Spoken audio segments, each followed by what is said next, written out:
Sungguh syukur kami boleh menikmati kehadiran Tuhan di dalam hidup kami. Dan kehadiran Tuhan segala-galanya yang menuntun setiap hidup kami saat ini ya Bapa. Dan kami percaya ketika Tuhan hadir yang memulihkan setiap kehidupan kami. Kami yang berdosa diselamatkan oleh Tuhan. Oleh sebab itu Tuhan pada saat siang hari ini ya Tuhan, bila Tuhan yang menuntun seluruh hidup kami saat ini ya Bapa, sehingga dengan kebenaran firman-Mu ya Tuhan yang memboleh buka hati kami ya Bapa, sehingga dengan kebenaran firman-Mu Tuhan yang mengubah seluruh kehidupan kami saat ini ya Bapa. Bapa, pada saat hari ini ya Tuhan, yang kami rindukan kehadiran Tuhan di dalam setiap kehidupan kami, karena kami sadar bahwa di luar Tuhan kami tidak bisa berbuat apa-apa. Oleh sebab itu biarlah Tuhan bertahta di setiap hati dan pikiran kami saat ini ya Bapa. Kami boleh memuji menyembah-Mu ya Tuhan, kami boleh menikmati kehadiran-Mu ya Bapa.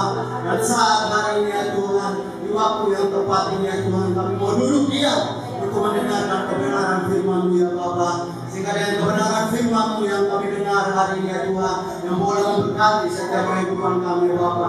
Kami mau fokus Tuhan untuk mendengarkan kebenaran firman-Mu ya Bapa. Kami tidak izinkan yang lain boleh mengganggu segala konsentrasi kami ya Tuhan ketika kami mendengarkan kebenaran firman-Mu ya Bapa. Bapa, pada saat hari ini Tuhan berdoa setiap jemaat-jemaat Tuhan yang hadir di tempat ini ya Tuhan, biar mereka datang dan haus dan kerinduan dan kebenaran firman-Mu ya Bapa. Mereka yang mendengarkan kebenaran firman-Mu ya Bapa, mereka dipulihkan ya Bapa. Tuhan bertahta lagi dalam setiap hati kami pribadi dan pribadi hari ini ya Bapa. Maka setiap hamba yang menyampaikan firman-Mu ini ya Tuhan, biarlah setiap apa yang hamba sampaikan sesuai dengan isi hati Tuhan, sehingga hati Tuhan boleh disampaikan di tengah umat-Mu saat ini ya Bapa, sehingga umat-Mu ya Tuhan boleh menyambut kebenaran firman-Mu dengan kerinduan ya Bapa, menyambut kebenaran firman-Mu ya Tuhan untuk semakin bertumbuh mencintai-Mu ya Bapa. Bapa, pada saat hari ini layak hamba untuk menyampaikan kebenaran firman-Mu ya Bapa, dengan kuasa Roh Kudus dan senantiasa beracara dalam setiap kehidupan-Mu. Dan ku percaya Tuhan memberkati setiap kehidupan kami saat ini. Mari saat ini umat Tuhan yang rindu haus dan dapat firman Tuhan bersama dengan amin. Silakan Bapak Ibu untuk duduk kembali. Salam Bapak Ibu yang dikasihi oleh Tuhan Yesus Kristus. Itu orang semangat nih. Salam. Bagaimana kabarnya Bapak Ibu yang dikasihi oleh Tuhan Yesus Kristus? Luar biasa. Amin. Luar biasa bersama Tuhan, luar biasa bersama Yesus yang menyertai setiap kehidupan kita. Oleh sebab itu Bapak Ibu yang dikasihi oleh Tuhan Yesus Kristus, firman Tuhan katakan bahwa janganlah kamu menjauhkan dari pertemuan ibadah, karena pertemuan ibadah itu mengandung janji dan kita bisa saling menguatkan. Oleh sebab itu Bapak Ibu yang dikasihi oleh Tuhan Yesus Kristus, saya percaya dengan kehadiran Bapak Ibu di tempat ini untuk semakin bertumbuh dalam kebenaran firman Tuhan. Bukan karena hanya hari Minggu saya ke gereja atau seperti biasanya orang hari Minggu ke gereja, tetapi hari ini saya mau katakan kepada Bapak Ibu bahwa kita datang ke gereja artinya ada suatu kerinduan dengan kebenaran firman Tuhan. Itu harus fokus untuk mendengarkan kebenaran firman Tuhan, sehingga konsentrasi kita untuk mendengarkan kebenaran firman Tuhan. Karena saya percaya bahwa firman Tuhan itu adalah firman yang hidup. Ketika dalam perjanjian lama Allah berkata bahwa Allah itu adalah Allah yang cemburu. Tuhan tahu bahwa umatnya harus konsentrasi kepada Tuhan. Kita kehadiran Tuhan dalam konteks perjanjian lama, umat Tuhan mempersiapkan diri mereka. Mereka sebelum nabi-nabi menyampaikan bahwa Tuhan akan datang, mereka berpuasa, mereka mengenakkan hati mereka di hadapan Tuhan. Mereka bertobat karena Tuhan yang akan datang. Hari ini Bapak Ibu yang dikasihi oleh Tuhan Yesus Kristus, saya percaya bahwa dalam ibadah itu mengandung janji. Mari hari ini Bapak Ibu, ketika Bapak Ibu datang beribadah di tempat ini, konsentrasi untuk mendengar kebenaran firman Tuhan. Jangan sampai seperti yang saya katakan pada hari Minggu, seperti biasa kita datang ke gereja, tetapi tidak mendapatkan berkat kebenaran firman Tuhan.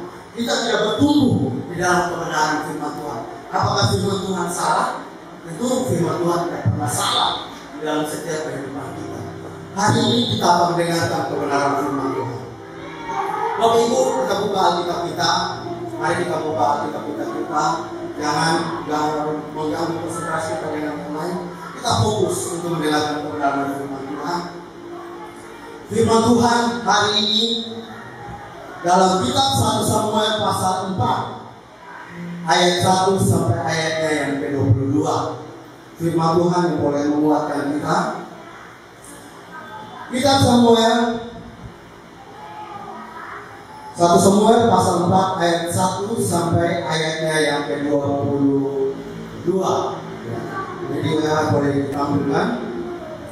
Ya, saya akan baca ayat pertama, nanti Bapak Ibu baca ayatnya yang kedua. Kita berganti-gantian. Di sini dengan berikut tabut Tuhan dirampas. 1b.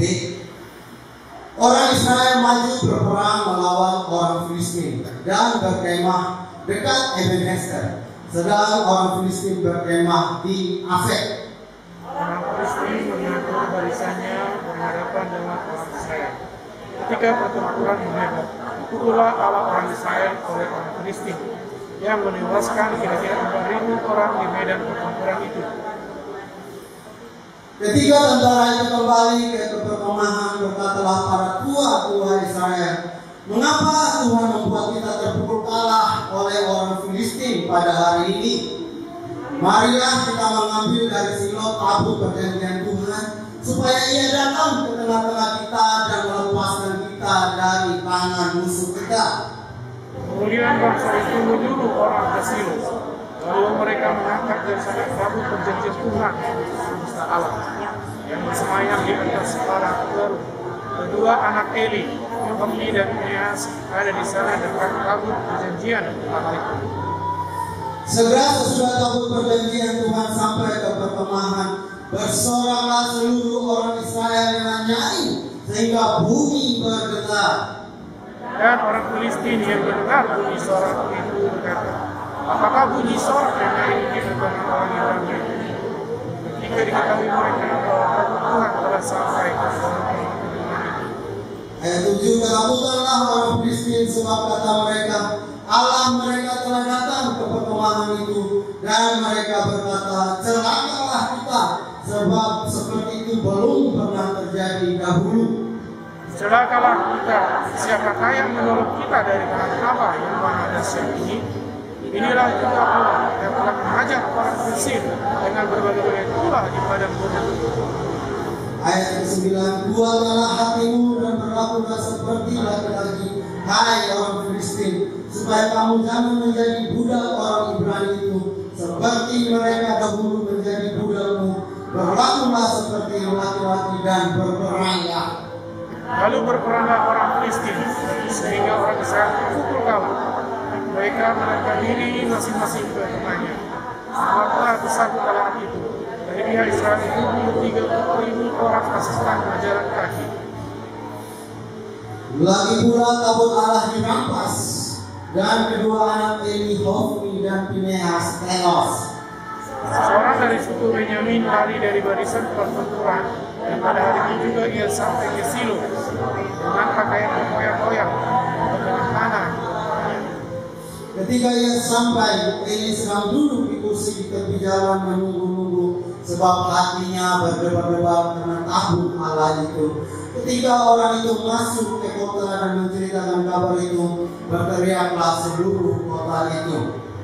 Ketika Eli mendengar bunyi teriakan itu, bertanya lagi, "Kesulitan apakah itu?" Lalu bersegeralah orang itu mendapatkan Eli dan menunjukkan kepadanya. Eli sudah 98 tahun umurnya dan matanya sudah bulat sehingga ia tidak dapat melihat lagi. Kata orang itu kepada Eli, "Aku datang dari medan pertempuran. Baru hari ini aku melarikan diri dari medan pertempuran." Kata Eli, "Bagaimana keadaannya, anakku?"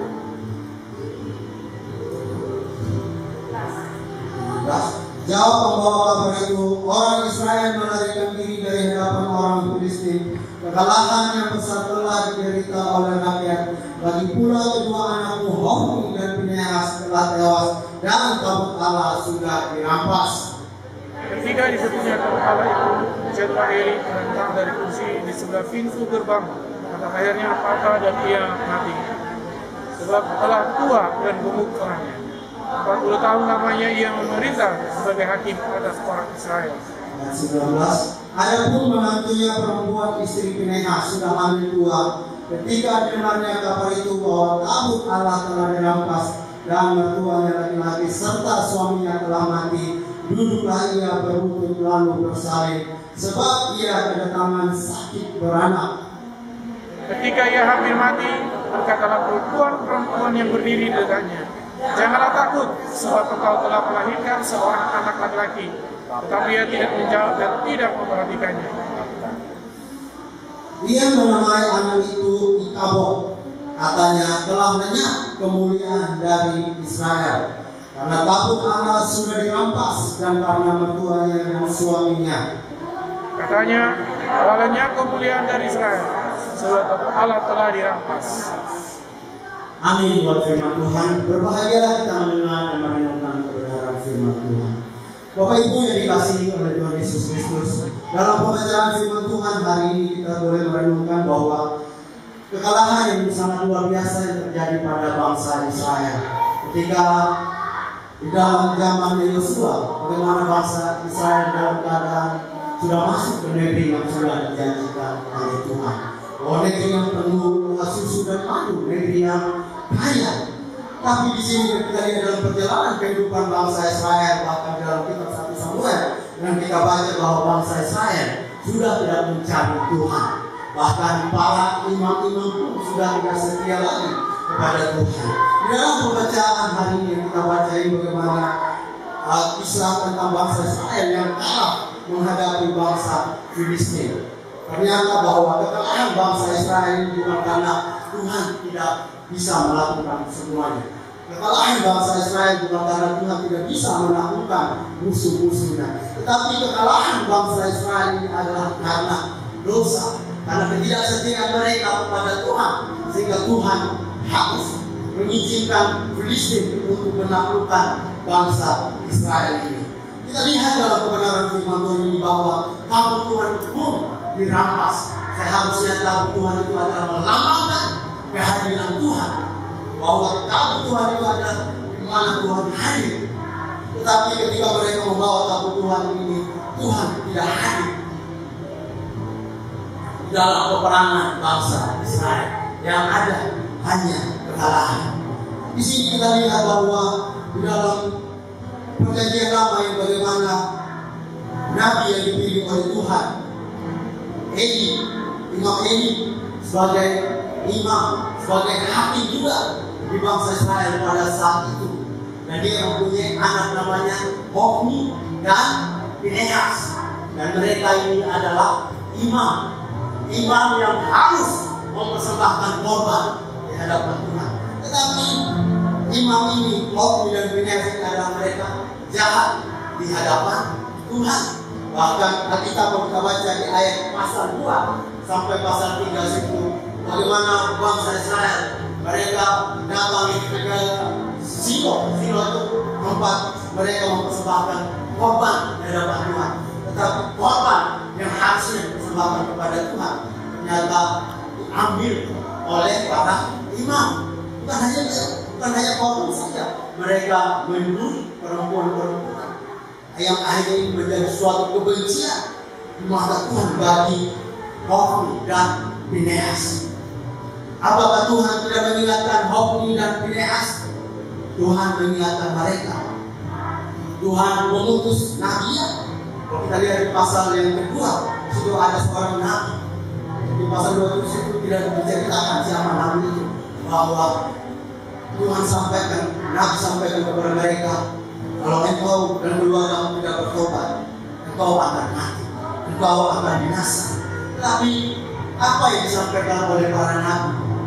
Mereka abaikan. Dan memang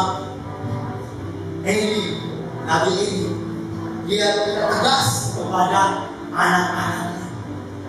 Bahkan seorang nabi ini adalah perantara Tuhan. Mereka yang membawa persembahan di hadapan Tuhan, tapi mereka melakukan suatu kejahatan di hadapan Tuhan, sehingga Tuhan benci dengan kehidupan para nabi. Bukan hanya para anak-anak imam ini, tetapi bangsa Israel pun tidak lagi setia kepada Tuhan, karena mereka sudah berada di dalam titik yang namanya zona nyaman. Hati-hati kalau ada di dalam yang namanya zona nyaman. Dulu waktu kita tidak memiliki apa-apa, kita setia mencari Tuhan, kita sungguh-sungguh beribadah Tuhan, beribadah kepada Tuhan, bahkan kita melayani Tuhan. Ketika kita diberkati oleh Tuhan, kita mulai kita mulai tidak lagi setia kepada Tuhan, karena sudah ada di dalam yang namanya zona nyaman, sudah diberkati oleh Tuhan, sudah melimpah dengan apa yang kita miliki, yang pada akhirnya menjadi Tuhan hanya formalitas. Tidak ada suatu kesungguhan untuk mencari Tuhan.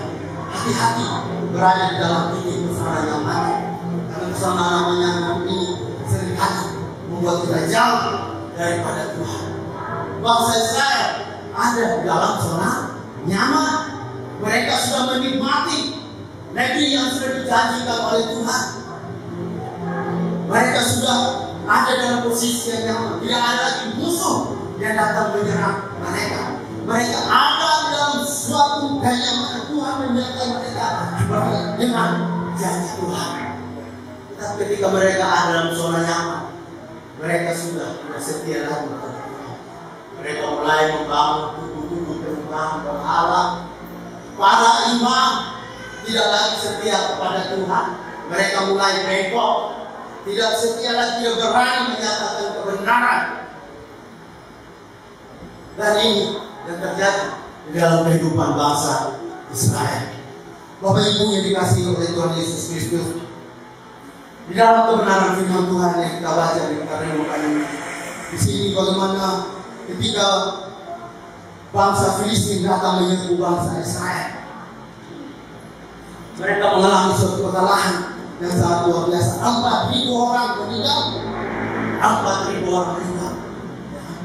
Biasanya Tuhan yang berperang depan mereka. Ya, kalau kita lihat di zaman Musa, di zamannya Yosua, mereka Tuhan yang berperang.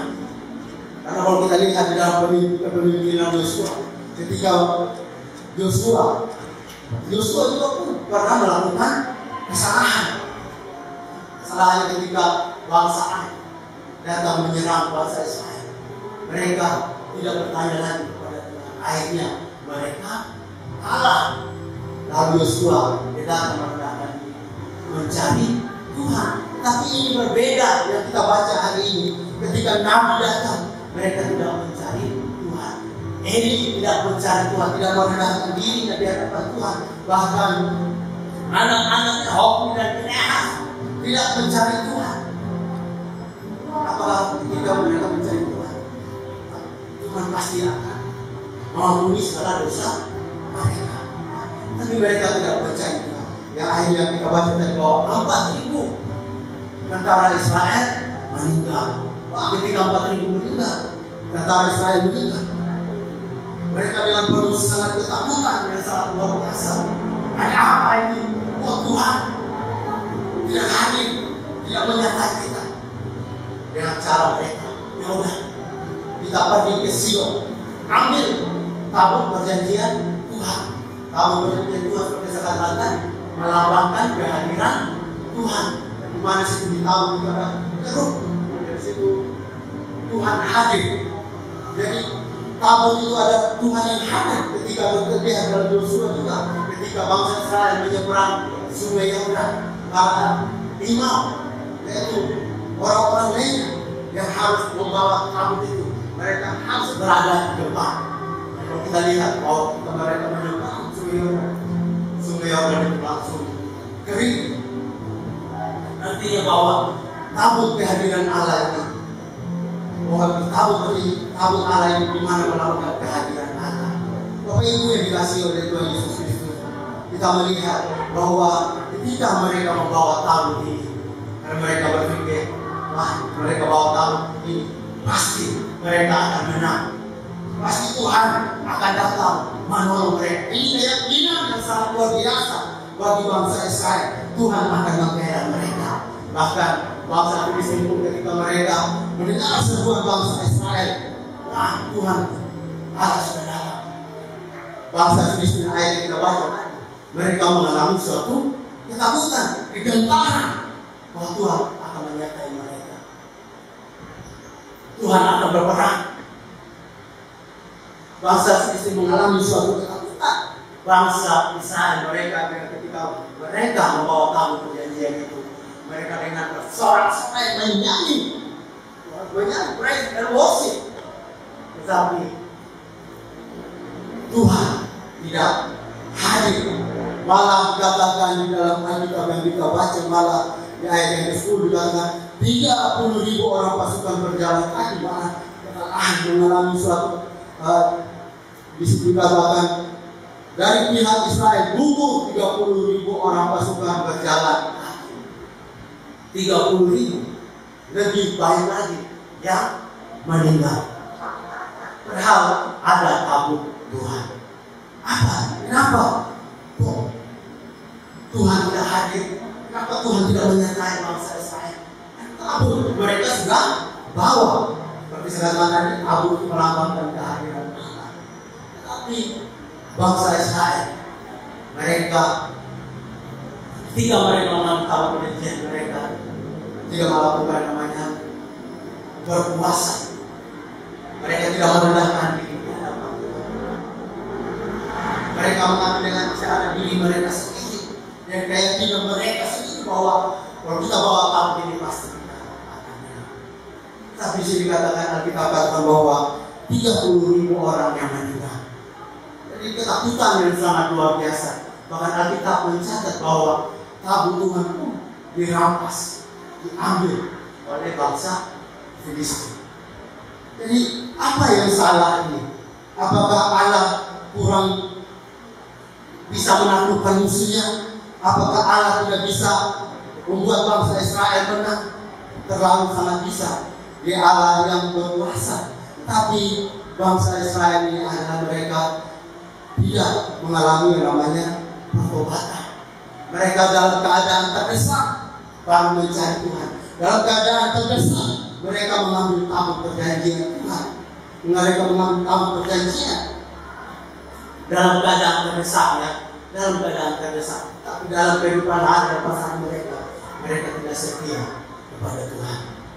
Bapak Ibu, kalau kita merenungkan kebenaran firman Tuhan hari ini di dalam pasal 4 ini menjadi perenungan di dalam setiap kehidupan kita. Kadang-kadang kita berada seperti ada di posisi bangsa Israel. Yang seperti saya katakan tadi, ketika kita berada di dalam zona kenyamanan, ya akhirnya kita boleh melakukan ibadah hanya suatu rutinitas, tetapi dalam kehidupan hari lepas hari tidak mengalami yang namanya suatu kerinduan dengan Tuhan. Mereka boleh datang beribadah, tetapi mereka tidak mengalami suatu pertobatan yang sungguh-sungguh. Bicara tentang suatu pertobatan ini adalah bicara tentang pertobatan harus dengan kesungguhan yang ditandai dengan suatu perubahan dalam setiap kehidupan manusia. Jadi itu adalah suatu pertobatan yang sejati. Pertobatan yang sejati itu adalah sebuah buah kesungguhan di dalam kehidupan manusia ketika dia tahu dia salah, dia berdosa di depan Tuhan. Dia datang di depan Tuhan, dia minta ampun. Tetapi itu kita lihat bangsa Israel ini hanya seperti formalitas mereka datang di hadapan Tuhan. Mereka hanya datang kepada Tuhan ketika mereka dalam keadaan terdesak. Mereka datang mencari Tuhan ketika mereka dalam keadaan ketika musuh datang menyerbu mereka. Kalau musuh tidak datang menyerbu mereka, kalau mereka dalam tidak terdesak, mereka tidak mencari Tuhan. Mereka biasa-biasa saja. Ya, imam-imam tidak setia lagi kepada Tuhan. Jadi hari ini Bapak Ibu yang dikasihi oleh Tuhan Yesus Kristus, bagaimana Tuhan itu adalah Tuhan yang tegas. Amin. Dan semua manusia pasti akan berurusan dengan Allah kalau tidak mau bertobat. Semua manusia pasti akan berurusan dengan Allah kalau tidak mau bertobat. Seperti bangsa Israel, Tuhan harus membinasakan mereka. Bahkan Imam Erik, bahkan anak-anak dikatakan dalam kitab meninggal karena mereka tidak setia kepada Tuhan. Karena mereka sudah dikasih kesempatan sama Tuhan. Nabi datang bukannya mau merendahkan diri. Mereka tidak bertobat, tapi mereka beranggapan bahwa kalau tabur Tuhan sudah dibawa ini, Tuhan pasti akan hadir. Tapi sini Tuhan tidak hadir. Ini kekalahan yang sungguh luar biasa bagi bangsa Israel. Jadi Bapak Ibu yang dikasihi oleh Tuhan Yesus Kristus, mari setiap hidup kita ini adalah hidup yang harus berkenan di hadapan Tuhan. Amin. Dan kalau ada waktu kesempatan yang Tuhan berikan bagi kita, mari kesempatan yang Tuhan berikan buat kita ini sungguh-sungguh mengenal pribadi Tuhan. Jangan hanya sekedar formalitas atau seperti kita KTP orang Kristen, tetapi tidak mengalami yang namanya suatu pertumbuhan di dalam kehidupan orang percaya. Tidak mengalami yang namanya suatu kerinduan yang kebenaran firman Tuhan. Sekalipun rajin beribadah, tapi tidak mengalami suatu pertobatan yang luar biasa. Dan ini pasti akan berurusan dengan Tuhan. Jadi mungkin hari ini kita aman-aman saja. Mungkin hari ini apa yang kita lakukan, istri kita tidak tahu, suami kita tidak tahu, bahkan kita anak muda melukai hati Tuhan. Kita merasa wah kita aman-aman saja. Ingat, semua katakan bahwa kita nanti akan berurusan dengan Tuhan. Jadi hidup ini hanya satu kali. Jadi hari ini Bapak Ibu dikasihi oleh Tuhan Yesus Kristus, kalau kita merenungkan kebenaran firman Tuhan ini, wow, saya ketika membaca firman Tuhan ini, oh Tuhan, bukankah bangsa Israel ini umat pilihan Tuhan, ya Tuhan yang sudah memilih mereka umat perjanjian Tuhan, tetapi Tuhan harus izinkan terjadi dalam kehidupan mereka, karena mereka berpikir kita ini umat pilihan Tuhan, saya ini orang Kristen, ya saya pasti akan membela Tuhan. Tapi Tuhan izinkan semua itu, Tuhan menghajar mereka. Tetapi itu adalah suatu hajaran bagi bangsa supaya mereka bertobat. Jadi hari ini mari kita lihat dalam diri kita sendiri, sejauh mana kerinduan kita kepada Tuhan, sejauh mana pengenalan kita kepada Tuhan, atau kita hanya sekedar orang Kristen, tapi tidak mengalami sesuatu yang namanya suatu transformasi di dalam setiap kehidupan kita, tidak mengalami suatu perubahan, yang mengalami hanya suatu iman kita tidak bertumbuh. Jadi kalau hanya kita berkata bahwa saya sudah orang Kristen, saya melayani ke gereja, saya melayani Tuhan, tapi kalau dalam hidup hari lepas hari tidak mengasihi Tuhan dengan sungguh-sungguh, tidak hidup dalam kebenaran firman Tuhan, tidak mengambil suatu keputusan sungguh-sungguh di hadapan Tuhan, kita akan berusaha dengan Tuhan. Ingat, mari ketika kita mendengarkan kebenaran firman Tuhan ini, hati kita harus takut dan gentar kepada Tuhan. Hati kita harus sungguh-sungguh mengalami Tuhan. Jadi dalam beribadah pun adalah kita mengalami yang namanya kehadiran Tuhan. Kita beribadah di tempat ini adalah karena kita sungguh-sungguh mencintai Tuhan. Amin, Bapak Ibu. Amin. Pada dia ini. Amin. Amin. Jadi kalau firman Tuhan beribadah ini adalah suatu kerinduan kita dengan Tuhan. Jadi berbahagialah Bapak Ibu kita mendengar kebenaran firman Tuhan.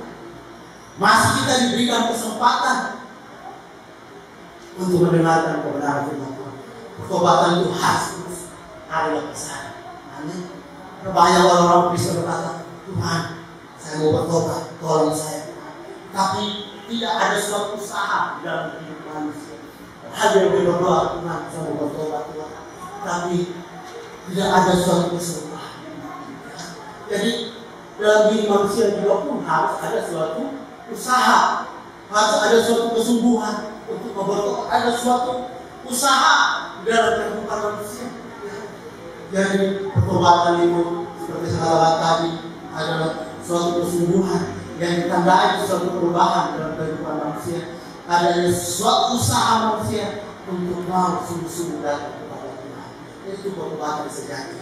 Kalau hanya orang saya mau bertobat, tetapi dosa berjalan terus berarti kita belum sungguh-sungguh mengasihi Tuhan. Jadi kita hanya sekedar mengenal Tuhan, hanya ya karena saya orang Kristen, tetapi dalam kehidupannya tidak pernah membangun hubungan dengan Tuhan. Jadi pertobatan itu adalah suatu usaha di dalam setiap kehidupan manusia. Ada suatu kerinduan di dalam setiap kehidupan manusia. Karena enggak kita berusaha, berjuang. Ya. Memang untuk mematikan segala keinginan daging ini, mematikan segala kebiasaan lama kita ini nggak mudah. Perlu setiap hari pertobatan yang sungguh-sungguh. Makanya perlu setiap hari kita menyerahkan diri kita kepada Tuhan. Perlu setiap hari kita harus mencari Tuhan. Kalau kita tidak bertobat yang sungguh-sungguh, kita bisa ya seperti saya katakan tadi, bisa mengecewakan Tuhan. Bahkan sekalipun kita beribadah, kita kalau kita tidak bertobat, kita dosa jalan terus. Jadi hari ini pertobatan itu harus hidup dalam kehidupan kita. Jadi firman Tuhan hari ini Bapak Ibu yang dikasihi oleh Tuhan Yesus Kristus. Ketika kita membaca firman Tuhan ini, bagaimana tahu Tuhan itu ya, melambangkan kehadiran Tuhan. Tetapi Tuhan tidak hadir di dalam kehidupan bangsa Israel. Jadi ketika tabut Tuhan diambil dari Sidon, mereka hanya memanfaatkan Tuhan. Ya. Mereka membawa tabut Tuhan itu hanya memanfaatkan Tuhan. Bangsa Israel ini hanya memanfaatkan Tuhan karena sudah dalam keadaan terdesak. Kalau sudah mereka sudah aman, sudah musuhnya, mereka tidak bertobat musuh. Mereka tidak mencari Tuhan. Mereka menyembah berhala lagi. Tapi memang Tuhan harus izinkan terjadi di bangsa Israel.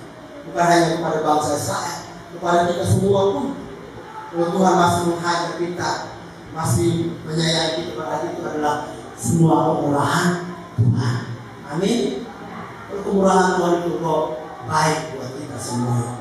Kemurahan Tuhan itu bukan mau membinasakan kita. Kemurahan Tuhan itu supaya kita mau bertobat. Kemurahan Tuhan itu supaya kita memiliki pengenalan kepada Tuhan yang benar. Pengenalan dengan kasih Tuhan yang sungguh-sungguh. Kehidupan kita sebagai orang yang percaya harus dinyatakan di dalam setiap kehidupan kita ada kasih. Kalau kita lihat di tempat pekerjaan kita ada kecurangan, ada dengan cara apapun, bagaimana yang ada. Jadi harus tetap berani menyatakan kebenaran. Amin. Kebenaran firman Tuhan ini dinyatakan Bapak Ibu pasti. Seperti saya katakan, pasti seperti bisul yang ketika diutus rasanya sakit. Kalau kebenaran dinyatakan di tengah-tengah umat, pasti marah, tidak terima. Ya, sama halnya dengan Nabi Yesaya dan Nabi Yeremia. Karena Nabi Yesaya dan Nabi Yeremia ketika mereka menyerukan pertobatan kepada bangsa Israel, mereka ditolak.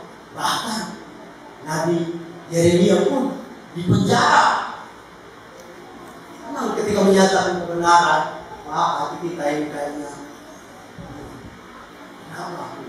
Justru seharusnya ketika kita menyatakan kebenaran, koreksi. Ya. Jadi Bapak Ibu yang dikasihi oleh Tuhan Yesus Kristus hari ini, bangsa Israel mengalami suatu kekalahan yang sangat luar biasa. Mari kita baca tadi di ayatnya yang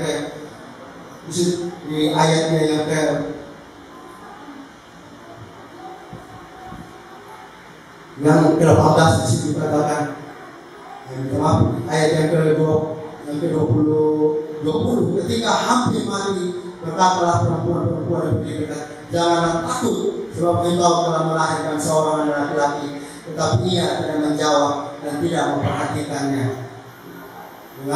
Ayat 1 berkata, ia menamai anak itu Ikabod, artinya telah lenyap kemuliaan dari Israel, karena tabut Allah sudah dirampas, dan karena mertuanya dan suaminya. Ayat 22 katakan telah lenyap kemuliaan dari Israel, sebab tabut Allah telah dirampas. Ini kalau kita lihat dalam ayat ini bagaimana anak mantu dari Nabi Eli, yaitu istri dari Pinehas, yang mengalami suatu kesakitan yang sangat luar biasa sehingga dimenamai anaknya Ikabod, telah lenyap kemuliaan dari Israel. Wow, luar biasa berbicara tentang Ikabod ini. Lenyap kemuliaan Israel. Allah tidak berdiam lagi di bangsa Israel. Lenyap yang tadinya bangsa Israel dalam keadaan nyaman, yang tadinya Tuhan membentengi, menyertai mereka, yang tadinya negeri yang begitu aman, negerinya yang sangat subur, mereka mengalami yang namanya kelaparan. Tetapi di sini dikatakan Ikabod telah lenyap kemuliaan. Berarti Tuhan tidak berdiam lagi di bangsa Israel. Tuhan meninggalkan mereka. Ini adalah suatu kesedihan yang sangat luar biasa bagi anak mantu ini. Ikabod telah lenyap kemuliaan. Tabut Tuhan sudah dirampas. Jadi hari ini Bapak Ibu yang dikasihi oleh Tuhan Yesus Kristus, dalam kebenaran firman Tuhan hari ini, mari bangun persekutuanmu dengan Tuhan. Amin. Pengenalan kita kepada Tuhan harus semakin membawa kita untuk semakin mengasihi Tuhan. Jadi kalau kita semakin mengasihi Tuhan, kita semakin setia kepada Tuhan, rasanya untuk mau kompromi dengan dosa, kita akan berpikir, kalau saya ini kompromi, pasti ada suatu ketakutan dalam hati kita. Hati nurani kita pasti berbicara kalau kita membangun hubungan kita dengan Tuhan. Tapi kalau hati nurani kita sudah mati, sudah tumpul, dosa pun akan terus berjalan. Dosa pun akan kita nikmati, yang berakhirnya membawa kepada kebinasaan.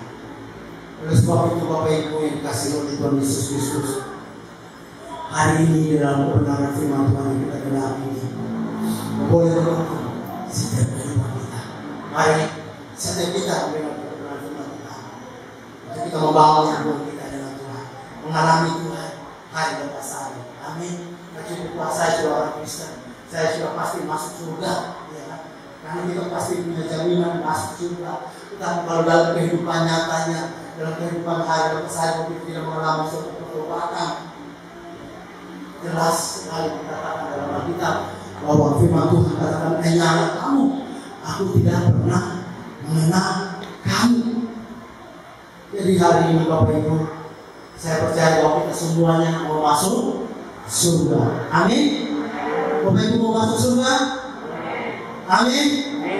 Mari terus setiap hari mengasihi Allah, meninggalkan kehidupan lama. Harus terus hari lepas hari hidup sungguh dengan kebenaran firman Tuhan. Seperti saya katakan tadi, ini hanya satu kali, ya. Karena suatu saat nanti kita akan berurusan dengan Tuhan. Tuhan bertanya berapa banyak pelayanan, Tuhan bertanya berapa banyak kau menjadi orang Kristen. Tetapi yang Tuhan tanya adalah bagaimana kehidupan, pengenalanmu kepada Tuhan. Itu yang Tuhan tanya. Amin. Jadi hari ini Bapak Ibu yang dikasihi oleh Tuhan Yesus Kristus, firman Tuhan boleh menguatkan kehidupan kita. Ingatkan anak-anakmu, orang tua untuk mencari Tuhan. Karena memang tantangan tantangan sekarang ini kita muda. Ingatkan anak untuk mencari Tuhan, setia kepada Tuhan. Mulai dari sekarang. Karena saya percaya bahwa ketika kita hidup dalam kebenaran firman Tuhan, percayalah Tuhan menuntun setiap kehidupan kita. Kalau kita benar-benar mengasihi Tuhan, Tuhan pasti akan mengarahkan kepada kita kepada hal-hal yang benar. Tuhan tidak akan pernah membawa kita kepada jalan yang sama. Amin. Bangun hubungan dengan Tuhan. Pengenalan dengan Tuhan itu harus yang benar. Pengenalan kepada Tuhan itu yang paling penting. Main sini, Ikabod telah lenyap kemuliaan. Telah lenyap, wah yang menjadi suatu kebanggaan bangsa Israel, menjadi suatu kebanggaan ketika ini melihat Tuhan. Pasti kita ini akan menang, tetapi mereka semuanya binasa. Jadi hari ini Tuhan inginkan dalam hidup kita adalah ketobatan, kesungguhan hati yang sungguh-sungguh dikasihi Tuhan. Amin. Hati yang mencintai Tuhan, hati yang tetap benar, tetap berjalan di dalam kebenaran firman Tuhan. Yang macam-macam yang ada di dunia ini, kalau kita sudah menikah, ya setialah kepada pasangan kita. Kita anak-anak muda yang berpacaran, setialah kepada pacar, yang setiap hubungan ada di Tuhan. Jadi harus membangun hubungan pacaran itu dengan benar di hadapan Tuhan. Jadi ingatkan orang tua untuk ada anak-anak untuk mencari Tuhan, mengasihi Tuhan. Jadi saya percaya bahwa semua kita ini tujuannya mau masuk surga. Amin. Tujuan kita mau masuk surga. Nah, seperti saya katakan tadi, hidup kita ini hanya satu kali. Ada lagi hidup yang namanya 2 kali di dunia ini. 2 kali nanti kita menghadap Tuhan. Amin. Jadi ketika kita mendengarkan kebenaran firman Tuhan itu, sekalipun mungkin hati kita, kalau firman Tuhan kita mendengar hari ini, kalau kita menerimanya, artinya bahwa benar firman Tuhan ini. Artinya kita masih diberikan kesempatan untuk mendengarkan kebenaran firman Tuhan. Firman Tuhan boleh menguatkan hidup kita. Amin untuk kebenaran firman Tuhan. Haleluya. Kita berdoa kepada Tuhan. Bapa dalam surga, pada saat hari ini, sungguh kami bersyukur buat segala kasih dan anugerah-Mu di dalam hidup kami. Hari ini kami boleh dikuatkan dan diteguhkan oleh kebenaran firman-Mu, ya Tuhan. Tuhan, pada saat hari ini berdoa, khususnya kami yang ada di tempat ini, ya Tuhan. Ketika kami mendengarkan suara kebenaran firman-Mu, ya Tuhan, biarlah hati kami, ya Tuhan, rela untuk diajar oleh kebenaran firman-Mu. Kami tidak mau mengeraskan hati kami, ya Tuhan. Kami mau setiap ketika kami mendengarkan kebenaran firman-Mu, ya Bapa, karena ada waktu kesempatan yang Tuhan berikan bagi kami, ya Bapa. Bapa, hari ini firman-Mu telah kami dengar di tempat ini, ya Tuhan. Kami mohon kepada-Mu, ya Tuhan, Tuhan berserta bersama kami, dan kami mau tinggal di dalam kebenaran firman-Mu, ya Bapa. Dan hari ini kami boleh mendengarkan kebenaran firman-Mu, ya Tuhan. Kami boleh mengintrospeksi diri kami sendiri, ya Tuhan. Kalau selama ini ada hal-hal yang tidak berkenan di hadapan-Mu, yang melukai hati-Mu, ya Tuhan. Hari ini, ya Tuhan, kami mau berkomitmen, ya Tuhan. Kami mau meninggalkan semuanya, kebiasaan lama, hal-hal yang tidak berkenan di hadapan-Mu, ya Bapa. Tuhan tolong kami. Tuhan tolong kami. Mampukan kami, ya Tuhan, untuk terus hidup di dalam kebenaran firman-Mu, ya Bapa. Tuhan, hidup ini hanya satu kali. Selagi kami masih diberi kesempatan mendengarkan kebenaran firman-Mu, ya Tuhan, bawa kami, Tuhan, untuk sungguh-sungguh mengenal pribadi Tuhan, sungguh-sungguh hidup di dalam kebenaran firman-Mu, ya Bapa. Kami semuanya saat ini termasuk hamba yang berbicara di depan hamba ini juga, Tuhan, terus berjuang untuk hidup berkenan di hadapan-Mu, ya Bapa. Tolong kami, ya Tuhan, untuk semakin mengasihi-Mu, Tuhan, untuk semakin sungguh-sungguh mengiring-Mu, ya Tuhan. Kami tidak mau hidup kami, ya Tuhan, dipengaruhi oleh keinginan dunia ini, ya Bapa. Sehingga keinginan dunia ini, ya Tuhan, seringkali berbuat jauh daripada-Mu, ya Bapa. Biarlah kami tetap hidup setia dalam kebenaran firman-Mu, ya Bapa. Tuhan, terima kasih. Suatu hari nanti, ya Tuhan, kami akan berhadapan dengan-Mu, ya Tuhan. Tidak ada satupun yang tersembunyi di hadapan-Mu, ya Bapa. Suatu saat nanti kami akan menghadap tahta pengadilan-Mu, ya Bapa. Gelisahkanlah hati kami dengan kebenaran firman-Mu, ya Bapa. Gelisahkan hati kami, ya Tuhan, untuk kami sungguh-sungguh mau bertobat di hadapan-Mu, Bapa. Terima kasih ya Tuhan. Karena kami percaya orang yang setia kepada-Mu ya Tuhan, orang yang hidup berkenan kepada-Mu ya Tuhan. Kami percaya Tuhan yang memelihara, menyertai setiap kehidupan kami. Terima kasih Tuhan. Hari ini kami boleh mendengarkan kebenaran firman-Mu. Berdoa firman-Mu yang kami dengar tidak begitu berlalu saja. Firman-Mu yang kami dengar membuat kami terus menuntut hidup kami semakin mengasihi-Mu ya Bapa. Terima kasih Tuhan. Bersertalah bersama kami sekarang sampai selama-lamanya. Haleluya. Amin.